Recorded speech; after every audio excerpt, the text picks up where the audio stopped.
الحمد لله رب العالمين، والصلاة والسلام على رسوله محمد وعلى آله وصحبه أجمعين.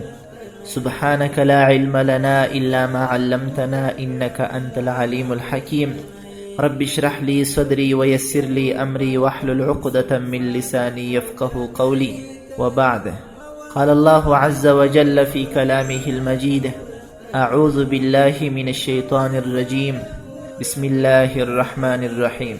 يا أيها النبي إذا جاءك المؤمنات يبايعنك على ألا يشركن بالله شيئا ولا يسرقن ولا يزنين ولا يقتلن أولادهن ولا يأتين ببهتان يفترينه بين أيديهن وأرجلهن ولا يعصينك في معروف فبايعهن واستغفر لهن الله. وأيضا قال جل جلاله: يا أيها النبي قل لأزواجك وبناتك ونساء المؤمنين يدنين عليهن من جلابيبهن. عن أم سلمة رضي الله تعالى عنها قالت أنها كانت عند رسول الله صلى الله عليه وسلم وميمونة رضي الله تعالى عنها قالت: فبينما نحن عنده إذا أقبل عبد الله ابن أم مكتوم رضي الله عنه فدخل عليه، وذلك بعدما أمرنا بالحجاب، فقال رسول الله صلى الله عليه وسلم: احتجبا منه. فقلت: يا رسول الله، أليس هو أعمى لا يبصرنا ولا يعرفنا؟ فقال رسول الله صلى الله عليه وسلم: أفعمياوان أنهما أنتما ألستما تبصران؟ أو كما قال النبي صلى الله عليه وسلم. رواه الترمذي. صدق الله العلي العظيم، وصدق رسوله النبي الكريم، ونحن على ذلك من الشاهدين والشاكرين، والحمد لله رب العالمين.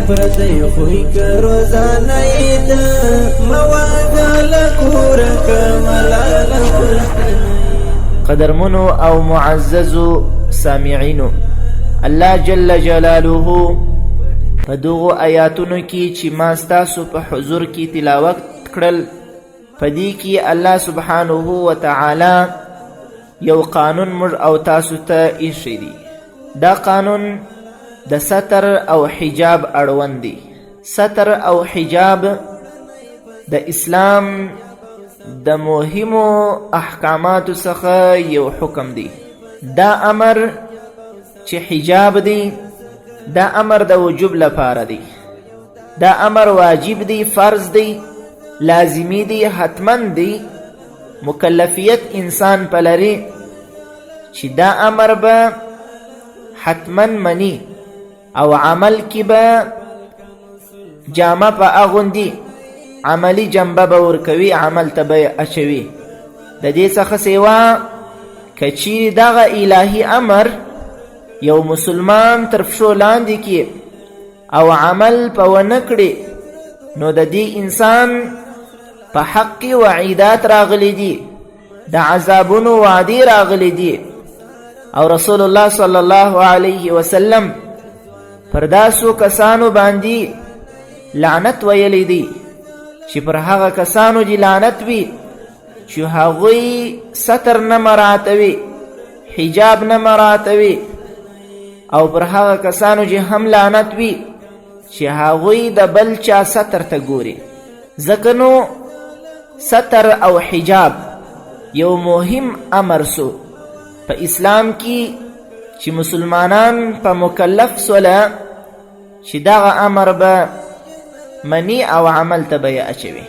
الله سبحانه وتعالی په دې آیت کې چې ما ستاسو په حضور کې تلاوت کړی، الله راته فرمایي، بالخصوص مبارک علیه الصلاة والسلام ته خطاب کوي: یا ایها النبی، ای نبی علیه الصلاة والسلام، قل لازواجک، خپلو ازواج مبارکاتو ته ووایه، قل لازواجک، خپلو بیبیګانو ته ووایه، وبناتک، او خپلو لونو ته ووایه، ونساء المؤمنین، او د مؤمنانو ښځو ته ووایه. یا ایها النبی قل لازواجک وبناتک ونساء المؤمنین، ای پیغمبر علیه السلام خپلو بیبیګانو ته، خپلو لونو ته، د مسلمانانو ښځو ته ووایه یدنین علیهن من جلابیبهن، چې تاسو پر خپلو ځانونو باندې جلبابونه واچوئ او د نامحرمه انسانانو څخه خپل ځانونه مستور کړئ. په دې امر باندې مأمور یاست. تاسو باید ټول ستر او حجاب مراعات کړئ، ځکه مبارک علیه الصلاة والسلام ته امر وسو چې خپل بیبیګانې، خپل لونې، د مسلمانانو ښځې، ټول امت مسلمه، هره ښځه چې وي دا ټول امر که چې دوی پر خپلو ځانونو باندې جلبابونه واچوي. یدنین علیهن من جلابیبهن، ادنا د مفسرینو په اصطلاح کښې بالخصوص تفسیر روح المعانی چې علامه الوسی رحمه الله لیکي چې ادنا و دې ته ویل کېږي چې یو ښځه یو غټ پوړنی، یو غټ څادر، یو غټه چادري پر ځان واچوي او د سره څخه تر نوکه پورې خپل ځان پټ کړي. الله تعالی په دې سره امر کړی دی یدنین علیهن من جلابیبهن. زما ورونو، زما خوندو، کله چې الله تعالی دا امر راته کوي چې تاسو ای ښځو خپل ځانونه پټ کړئ، نو دا امر واجب سو. انسان مکلف سو، بالخصوص ښځه چې هغه به د حجاب ډیر خیال ساتي، ډیر به خیال ساتي، ځکه رسول الله صلی الله علیه وسلم د بخاری شریف یو روایت دی راته فرمایي چې ما د معراج په شپه په جهنم کې ډیرې ښځې ولیدلې. زما د امت ډیره برخه په جهنم کې هغه ښځې وې. ښځو صحابیاتو پوښتنه وکړه یا رسول الله، موږ خو هم منځونه کوو، هم روژې نیسو، هم زکاتونه ورکوو، هم حج ته ځو، نو بیا موږ ولې په جهنم کې ډیر یو؟ رسول الله صلی الله علیه وسلم ورته فرمایي چې تاسو کې څه نیمګړتیاوې سته، د دغه نیمګړتیاوو په وجه سره تاسو یو څه پاته یاست. هغه نیمګړتیاوې ورته په ګوته کړلې چې یو په تاسو کې بخالت ډیر دی او بل د خپل خاوندانو حق نه ساتي، نو په همدغه وجه سره تاسو د جهنم مستحقات ډیرې وګرځېدلاست. د خاوند په حقوقو کې دا هم راځي چې د خاوند د خوا څخه د حجاب او د پردې حکم خپلې بیبي ته یي. تر دې څخه مخکې دا امر الهي دی. الله سبحانه وتعالی ټولې ښځې امر کړی دی چې تاسو به د حجاب خیال ساتئ، پرده به کوئ، د نامحرمه ښځو او نامحرمه خلکو ارتباطات او اړیکې به نه سره. یو نامحرمه ښځه به د نامحرمه سړي څخه خپل مخ پټوي، یوه ښځه به د کاکا د زوی، د ماما د زوی، د خاله د زوی، د لیوره څخه، د نورو اجنبي خلکو څخه، نابلده خلکو څخه خپل مخ پټوي. زموږ په پښتنو کې بالخصوص زموږ په علاقه کې دا یو رواج ګرځېدلی دی چې د ماما زوی، د کاکا زوی، د خاله زوی که چیرې د کوره څخه د حجاب او ستر په خاطر سره دی مناسي چې نور ورور جانه زما او ستا دوستی خو ده، مګر دا چې ته راځې او زما په کور کې زما خور، زما بیبي، دا زما ورېنداره، دا ټولې امر سوي دي چې ستاسو به مخ پټوي، نو لطفا ته هم د پردې خیال وساته او خپلو د کور ښځو ته که سړی ووایي چې تاسو هم خپل خیال وساتئ، نو بیا دلته یو قسم بد افکار، بد عقلونه، بد فهمی، هغه دا وایي، بد خلک دا فکر کوي وایي ګوره یو نوې خبره دا سړی کوي، دوستی نه پالي، زړه یې نه را سره غواړي، زموږ سره یې زړه نه غواړي، نو په دې خاطر سره خپلې ښځې راسه پټوي. دا یو ډېر غلط فهم دی، غلط فکر دی چې انسان یې کوي. موږ ته الله تعالی امر کوي چې ای انسانانو، ای مسلمانانو، تاسو که نارینه یاست تاسو خپلې سترګې کښته وساتئ. وقل للمؤمنین یغضوا من ابصارهم، ای مؤمنانو خپلې سترګې کښته وساتئ. الله تعالی راته فرمایي په سورة النور کې تاسو نامحرمو ښځو ته مه ګورئ.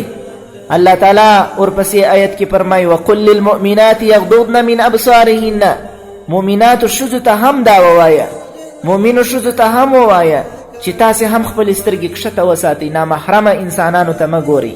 د دواړو خواو څه امر وسو، هم نارینه مکلف سو هم ښځه. خو حجاب چې دی دوستانو هغه د ښځې اړوند حکم دی.